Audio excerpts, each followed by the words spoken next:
Mereka berdua pikir, wah si Amrul tuh. Tapi pas sosok itu makin deket, ternyata bukan. Lu mau tahu sosok apa yang datang? Seorang.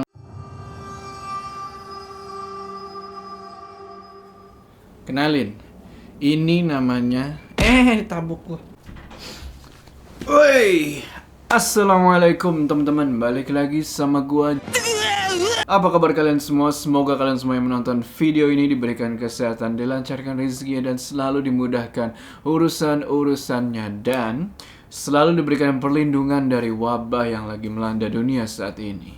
Kembali lagi di Pendakian Horormu, dimana di segmen ini gue akan menceritakan kisah-kisah horor pendakian kalian yang mungkin aja bikin gue pensiun naik gunung.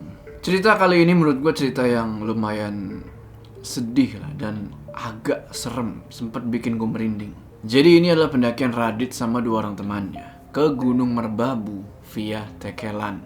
Ada salah satu dari mereka yang benar-benar pemula nih dalam mendaki gunung. Tapi bukan itu masalahnya. Yang serem itu adalah ada pendaki gak kasat mata yang ngikutin pendakian mereka. Dan udahlah, kalian nonton aja lah. Udah, gak usah lama-lama lagi. Udah siap ya? Mode horor aktif.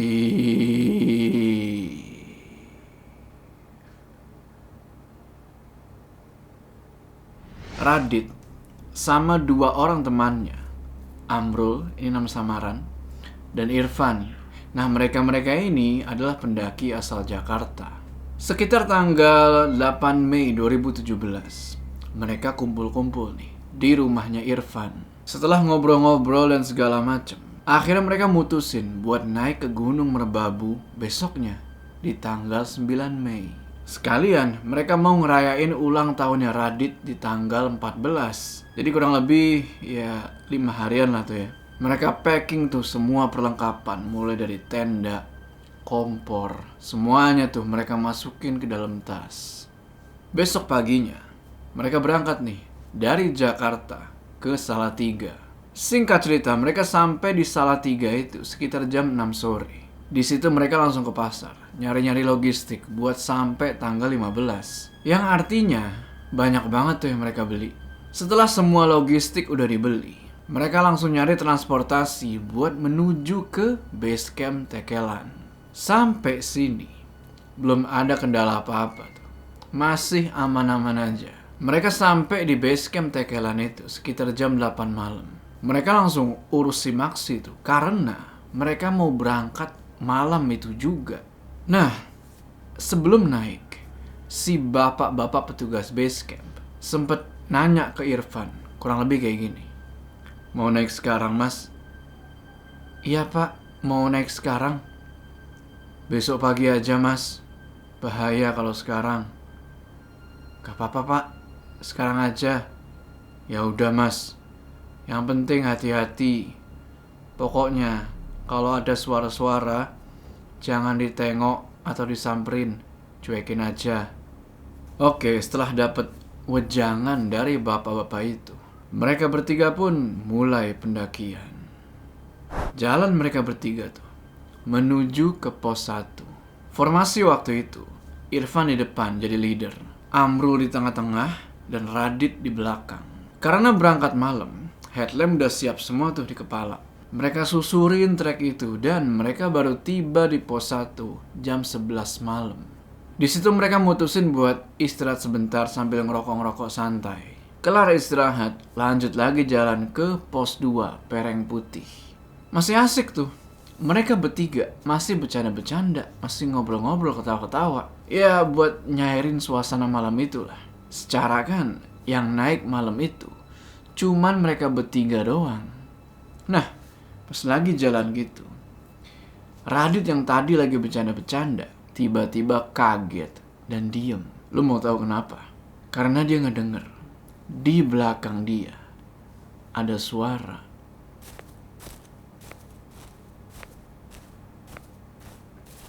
Suara langkah kaki persis di belakang dia. Sontak dia bilang ke Amrul dan Irfan kan, ayo cepetan jalannya. Terus jalan lagi tuh. Nah, kali ini Radit ngedenger lagi suara. Bukan suara langkah kaki yang tadi, tapi suara tangisan cewek. Tangisan yang merintih-rintih dari sebelah kiri, dari arah hutan-hutan itu. Yang anehnya, cuma Radit yang ngedenger suara-suara itu. Irfan sama Amrul nggak ngedenger apa-apa. Ya udah, Radit berusaha buat nyuekin suara itu dan fokus jalan aja. Akhirnya mereka tiba di pos 2 sekitar jam 2 dini hari. Nah, karena udah malam banget, mereka mutusin buat ngedirin tenda di situ. Sementara yang lain lagi bikin tenda, Radit minta si Amrul buat masak dan bikin air hangat. Singkat cerita, setelah makanan jadi, mereka makan-makan lah tuh. Pas mereka lagi makan-makan ini, Radit ngerasa nih, kok dari arah depan itu kayak ada yang merhatiin. Pas dia lihat, set, itu kayak ada sepasang mata, 2 bola mata, warnanya merah dan gedenya itu kira-kira segede bola basket. Radit inget banget, itu mata ada di samping pohon depan dia, dan itu cuman mata doang, gak ada badannya atau gimana. Dan ternyata gak cuma Radit yang lihat itu, si Amrul tiba-tiba kaget. Dia langsung lari dan lompat masuk ke dalam tenda. Irfan juga cuma nunduk aja tuh kan, karena ternyata dia juga ngelihat penampakan itu. Dan itu si Radit sama Irfan udah kayak gemeteran parah. Gak lama kemudian, pas Radit lihat lagi ke arah sepasang mata yang tadi, untungnya sepasang mata itu udah gak ada. Ya udah, setelah makan selesai, mereka semua pun masuk tenda dan tidur. Paginya, sekitar jam 6, Radit bangun dan dia langsung ngebangunin teman-teman yang lain. Akhirnya mereka semua bangun dan mulai sarapan, ngerokok, dan segala macem. Habis itu mereka ngeberesin tenda sama perlengkapan-perlengkapan lain dan lanjut jalan lagi ke pos 3. Jalan dari pos 2 ke pos 3 ini mesti ngelewatin trek yang lumayan terjal. Dan karena si Amrul baru pertama kali mendaki gunung, alhasil perjalanan jadi lama karena dia banyak istirahat. Mereka jadinya banyak berhenti. Tapi meskipun begitu, belum ada lagi kejadian yang aneh-aneh setelah kejadian ngelihat sepasang mata tadi. Dan mereka sampai di pos 3 dengan aman. Lanjut lagi dari pos 3 ke pos 4, ke Watu Gubuk, ke pos pemancar, dan seterusnya sampai ke puncak. Keadaan masih kondusif. Nah, ini lupa nih, mereka ngecamp di mana. Tapi mereka bilang kalau mereka ini masih ngecamp di bawah puncak. Kita anggap aja mereka bangun tenda di pos pemancar ya. Jadi sebelum ke puncak, mereka bangun tenda dulu di situ. Oke, pas sampai puncak ini, keganjilan mulai terjadi lagi. Amrul, yang dari bawah itu ceria, suka ketawa-tawa dan segala macem, pas sampai puncak, dia jadi beda. Dia jadi pendiam banget. Pas ditanya sama Radit dan Irfan, kenapa? Ya, si Amrul cuman ngangguk-ngangguk aja. Ya udah kan, pikir Radit sama Irfan, si Amrul ini cuman kecapean aja. Selang beberapa waktu di puncak itu, mereka balik lagi ke tenda. Target mereka sekitar beberapa hari lagi lah ngecamp di gunung itu.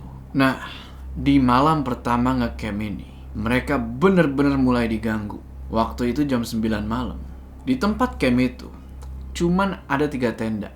Tendanya Radit sama 2 tenda pendaki lain. Dan tenda mereka sama tenda-tenda pendaki lain itu jaraknya sekitar 10 meteran. Nah, waktu itu banyak banget suara-suara aneh yang gak tahu asalnya dari mana. Tapi itu masih mending. Kita maju sekitar 2 jam kemudian, sekitar jam 11 malam.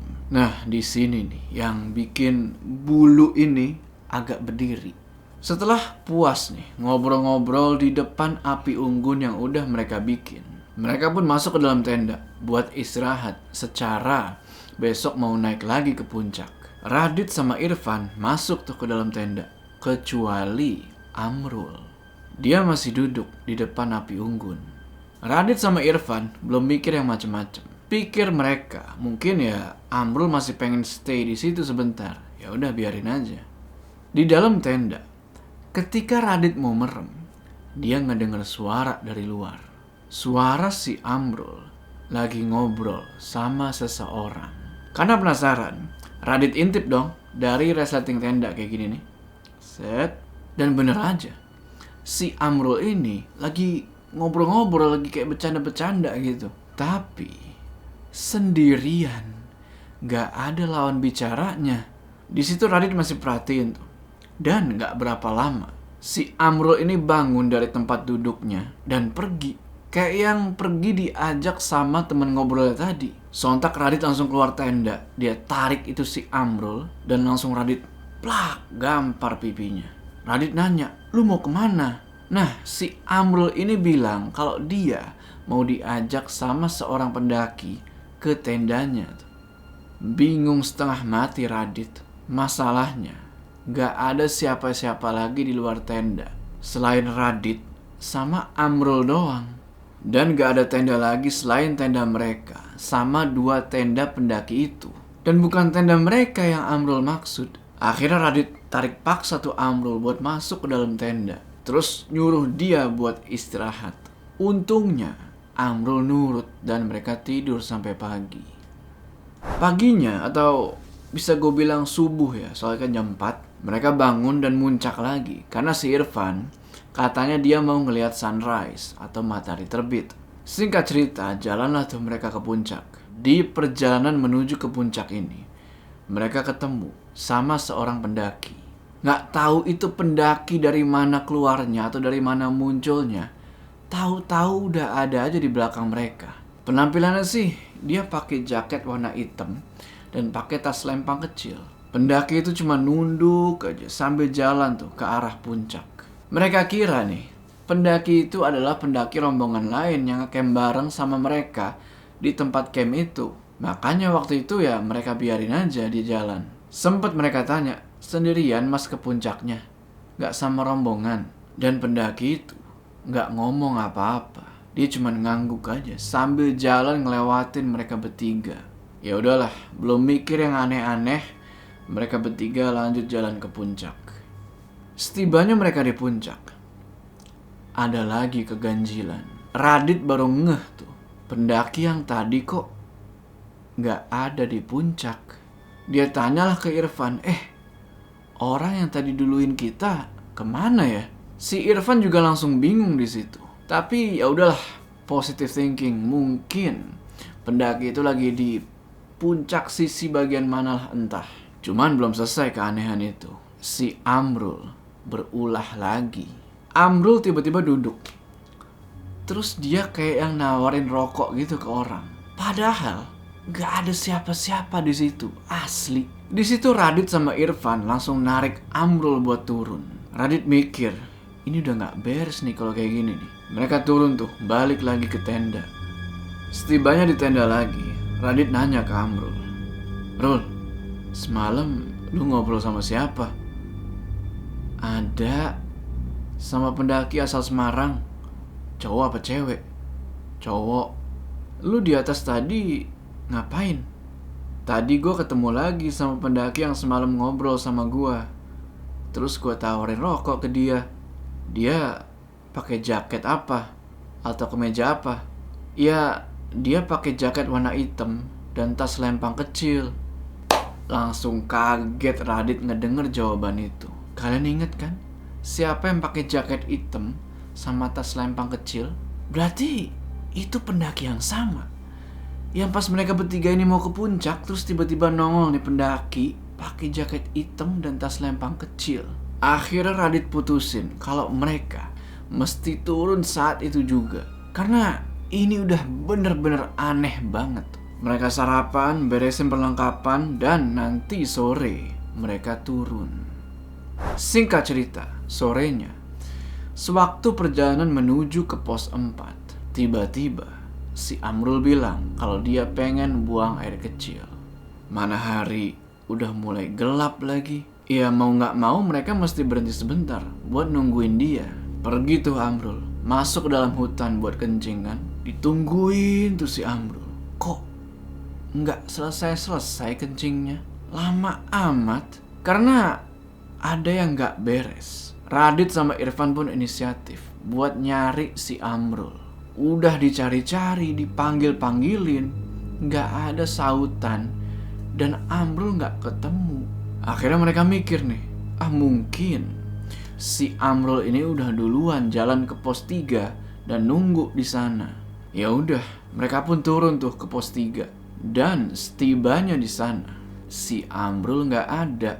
Karena bingung, akhirnya mereka mutusin buat bangun tenda di situ sambil nungguin Amrul. Mereka berdua nggak tahu lagi mau nyari Amrul kemana. Bener-bener nggak ada jejak si Amrul itu, kayak ngilang gitu aja.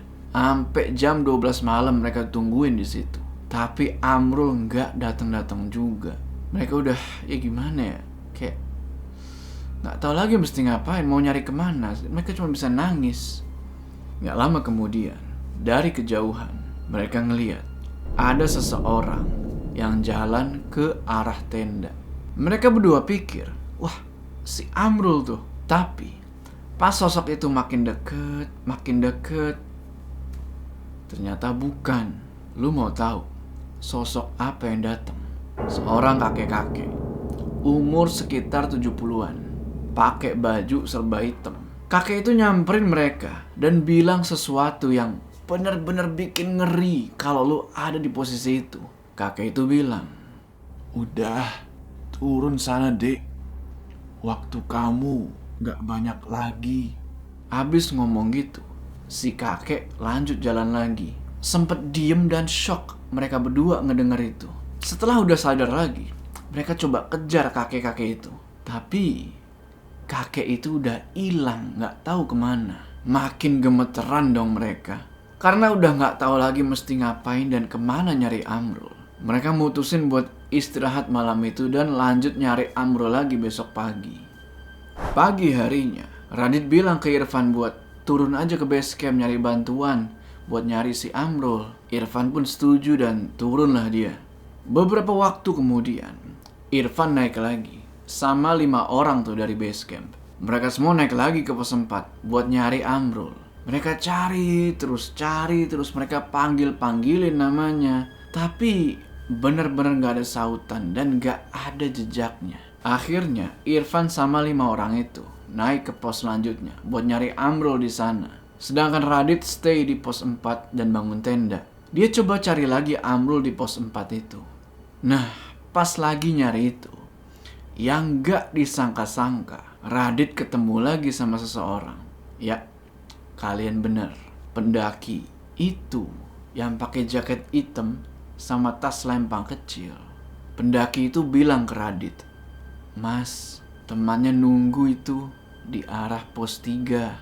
Agak heran kan, karena dari tadi dari pos 3 naik lagi kayak nggak ada tuh si Amrul. Pendaki itu pun terus nuntun Radit buat sampai ke tempatnya si Amrul. Setelah jalan berapa lama, bener kata pendaki itu, akhirnya Radit ketemu sama Amrul. Lu mau tahu Amrul lagi di mana? Lagi ada di tepi jurang, cuma nunduk dan diem aja. Dan dia sekarang cuman pakai kaos dan celana pendek. Sontak Radit langsung tarik Amrul dari pinggir jurang itu. Radit kasih minum sama dia bacain doa tuh, doa apa aja yang dia bisa. Dan di situ Amrul pelan-pelan mulai sadar. Dan Radit ajak dia tuh ke tenda di pos 4. Gak lama kemudian, Irfan sama 5 orang lainnya turun lagi ke pos 4. Dan di situ mereka ngeliat, lah itu Amrul. Ketemu di mana? Radit bilang kalau tadi dia ketemu sama pendaki asal Semarang dan dianterin sama dia ke tempatnya Amrul. Abis bilang kayak gitu, Radit ngeliat ke sekeliling. Pendaki itu udah gak ada. Oke lah, karena Amrulnya udah ketemu, mereka semua pun turun ke base camp. Sesampainya di base camp, Radit langsung ditanyain sama salah satu sesepuh di situ tentang gimana ceritanya kok bisa ketemu. Radit ceritain lah semuanya tuh. Setelah ngedenger pendaki asal Semarang itu, si bapak sesepuh ngejelasin kalau dulu emang pernah ada pendaki yang meninggal di gunung itu dan asal Semarang. Apa bener itu sosok pendaki yang sama?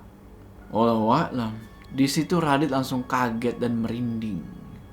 Singkat cerita, mereka pun pulang ke Jakarta. Dan seminggu setelah pendakian itu, si Amrul sakit. Lalu 3 hari kemudian dia meninggal karena penyakitnya itu. Nggak tahu apakah ada hubungannya dengan kejadian di gunung itu atau enggak. Wallahu a'lam. Oke teman-teman, gimana tuh tadi ceritanya? Tulis pendapat kalian di kolom komentar ya. Kita doain buat almarhum Amrul supaya ya semua amal ibadahnya itu diterima lah di sisi Allah. Terus buat pendaki asal Semarang itu, kita doain juga. Sebelum kita berpisah, jangan lupa kalian like video ini, dan bagi yang belum subscribe, ayo subscribe sekarang ke channel ini supaya kalian gak ketinggalan cerita-cerita horor selanjutnya. Gua Joe, sampai ketemu di cerita selanjutnya.